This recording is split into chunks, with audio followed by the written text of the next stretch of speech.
আজি আপোনালোক আজি যেহেতু জুবিনদাৰ 53 জন্মদিন সেয়েহে আমি কলাইগাঁও জুবিনদাৰ ফেন ক্লাবৰ ফালৰ পৰা লগতে আমাৰ কলাইগাঁওবাসী ৰাইজৰ সহযোগত আমি আজি ইয়াতে আমি জুবিনদাৰ জন্মদিন উদযাপন কৰিছোঁ। ইয়াৰ আমি প্ৰায় 2001 চাকি জ্বলাই তাত জাষ্টিছ ফৰ জুবিনদাৰ লিখি পেলাই আমি যাতে জুবিনদাই ন্যায় পায় তাক আমি কামনা কৰিছোঁ। প্ৰতি বছৰে আমি জুবিনদাৰ ফেন ক্লাবে জুবিনদাৰ জন্মদিন উদযাপন কৰি আহিছিলোঁ। যদিও এইবাৰ সেই যেন মনত এটা দুখ আছে। দুখটো প্ৰথম দুখ হ'ল জুবিনদা আজি আমাৰ মাজত নাই।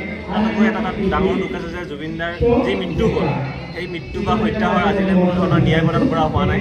সেয়ে আমি জুবিনদাৰ ফেন ক্লাব কলাইগাঁৱৰ ফালৰ পৰা আমি দাবী জনাইছোঁ অতি শীঘ্ৰে জুবিনদাক ন্যায় প্ৰদান কৰিব লাগিব। আৰু যদি অতি শীঘ্ৰে জুবিনদাই ন্যায় প্ৰদান নকৰে তেনেহ'লে আগন্তুক দিনত জুবিনদাৰ ফেন ক্লাবে ইয়াৰ তীব্ৰভাৱে আমি দাবী জনাই আহিম অতি শীঘ্ৰে যাতে জুবিনদাক ন্যায় বিতৰণ কৰা হয়। জুবিনদাৰ ন্যায়টো অতি লেহেমীয়া গতিত হোৱা বুলি মই ভাবোঁ। আৰু তাত কিছুমান কথাও আছে যিহেতু জুবিনদাৰ মৃত্যু ছিংগাপুৰৰ নিচিনা এখন দেশত হৈছে কিছুমান নিয়ম কানুনো আছে। সেয়েহে আমি ৰখি আছোঁ। আমি আৰু কিছুমাহ বা কিছুদিন আমি ৰখিম। তাৰপিছতো যদি জুবিনদাই ন্যায় নাপায় তেনেহ'লে আমি আমাৰ মাজত আলোচনা কৰি আমি কি কৰিলে ভাল হ'ব সেইটো আমি নিশ্চয় পদক্ষেপ ল'ম। জুবিন গাৰ্গৰ অমৰ শিল্পী জুবিন গাৰ্গৰ জন্মদিন আমাৰ বাবে সৌভাগ্যৰ দিন, কিন্তু এইবাৰ সৌভাগ্যৰ দিনটো আমাৰ দুৰ্ভাগ্যৰ দিন হিচাপে বিবেচিত হৈছে, কিয়নো আমি খুব কম সময়ৰ ভিতৰতে তেখেতক হেৰুৱালোঁ। যোৱা কিছুদিন আগতে আমি 50 সংখ্যক জন্মজয়ন্তী সুন্দৰভাৱে কলাইগাঁও জুবিন ফেন ক্লাবেই নহয় গোটেই অসমবাসীয়ে পালন কৰিছিলোঁ আমাৰ প্ৰাণৰ শিল্পীগৰাকী 50 বছৰীয়া জন্মজয়ন্তী। কিন্তু আমি কোনেও ভবা নাছিলোঁ যে নিয়তিৰ পৰিহাসত আমি এনেদৰে আমাৰ শিল্পীক হেৰুৱাম বুলি। কিন্তু আমি অকল জুবিন গাৰ্গৰ ন্যায় বা সেইবিলাক কথাই নকয়, আমি জুবিন গাৰ্গক জীয়াই ৰাখিব লাগিব, অসমীয়া সদায় মনত ৰাখিব লাগিব আৰু তেখেত অমৰ হৈ থাকিব আমাৰ মাজত। ইতিমধ্যে তেখেতে 40টি ভাষাত প্ৰায় 40,000ৰ অধিক গান গাইছে। অকল গানেই নহয়, তেখেতৰ গানৰ কথা সুৰ সংগীত বা তেখেতৰ মানৱীয় গুণখিনি আমি চাব লাগিব। তেখেতৰ যিটো স্পষ্টবাদিতা, তেখেতৰ যিটো সততা, তেখেত কেনেদৰে অনন্য হৈ সাধাৰণ হৈ থাকিব পাৰে, তেখেতৰ পৰা আমি যদি শিকিবলগীয়া বহুত কথা আছে। আমি জুবিন ফেন ক্লাবে সদায় মনত ৰাখিব লাগিব মানুহৰ প্ৰতি দৈন্যতা, যিখিনি মানুহ বিপদগ্ৰস্ত মানুহক তেখেতে যেনেদৰে সহায়ৰ কাৰণে হাত উজান দিছিলে, সেইটো আচলতে তেখেতৰ এটা মহান, যেনেদৰে গানৰ দ্বাৰা জুবিন গাৰ্গ বিখ্যাত, গানৰ দ্বাৰা জুবিন গাৰ্গ মহান, ঠিক তেনেদৰে মানৱ হিচাপেও তেখেতৰ মানৱীয় সত্তাটো আমি কিন্তু মনত ৰাখিব লাগিব। এজন মহান মানৱ হিচাপে জুবিন গাৰ্গক মনত ৰখাটো আমি বিচাৰোঁ। প্ৰতিগৰাকীয়ে হৃদয়ত কঢ়িয়াই লৈ ফুৰা জুবিন গাৰ্গক যদি এই মানৱীয়তা গুণসমূহ যদি আমি কাৰ্যক্ষেত্ৰত অকণমান হ'লেও প্ৰতিফলিত কৰিব পাৰোঁ, নিশ্চয়কৈ সমাজখন সুন্দৰ হ'ব।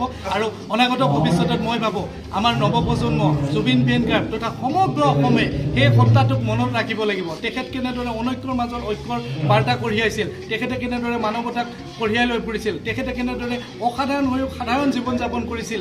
যিকোনো বিপদগ্ৰস্ততাৰ সময়ত, যিকোনো জাতিৰ সন্ধিক্ষণতেই হওক বা কাৰোবাৰ বেমাৰ আজাৰৰ ক্ষেত্ৰতেই হওক, তেখেতে সদায় সহায়ৰ হাত হৈ থিয় দিছিল। এই কথা আমি সদায় মনত ৰাখিব লাগিব।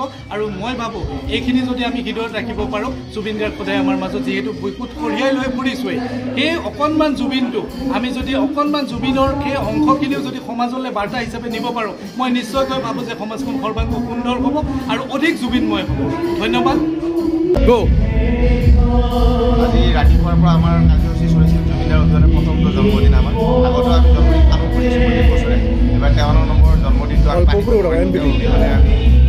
জন্মদিন আমি পালন কৰিলোঁ। ৰাতিপুৱাৰ পৰা আমি আমাৰ বন্তি বন্ধন কাৰ্যসূচী আছিল, তাৰপিছতে আমাৰ নাহৰ পুলি ৰোপণ আৰু নাহৰ পুলি বিতৰণ কাৰ্যসূচী আছিল। কলাগাঁও বিভিন্ন স্থানত আমি নাহৰ পুলি ৰোপণ কাৰ্যসূচী অনুষ্ঠিত কৰিলোঁ। তাৰ লগতে আৰু আমাৰ স্থানীয় ব্যক্তিক আমি নাহৰ পুলি প্ৰদান কৰিলোঁ। তাৰপিছতে আমাৰ সন্ধিয়া আছিলে 2000 চাকি বন্তি বন্ধন আছিলে। বন্তি বন্ধনৰ কাৰ্যসূচী সুন্দৰ হৈ গ'ল। এতিয়া আমাৰ স্থানীয় শিল্পীৰ দ্বাৰা আমাৰ জুবিন গাৰ্গৰ অনুষ্ঠান আছে, সেইখিনি হৈ যাব। হয়তো আকৌ জুবিনদাৰ ন্যায় সম্পৰ্কে আপোনালোকে কি ক'ব? চাওক, ন্যায়টো এতিয়া চাওক 19 ছেপ্টেম্বৰতে আমাৰ দাদা আমাৰ মাজৰ পৰা ওলাই গৈছিলে। এতিয়া আপোনাৰ ছেপ্টেম্বৰ, অক্টোবৰ, নৱেম্বৰ 2 মাহ হৈ গ'ল। তো আমি অতি শীঘ্ৰে তেওঁ ন্যায় বিচাৰিছোঁ। চৰকাৰ বা ন্যায়ালয়ে 3 মাহ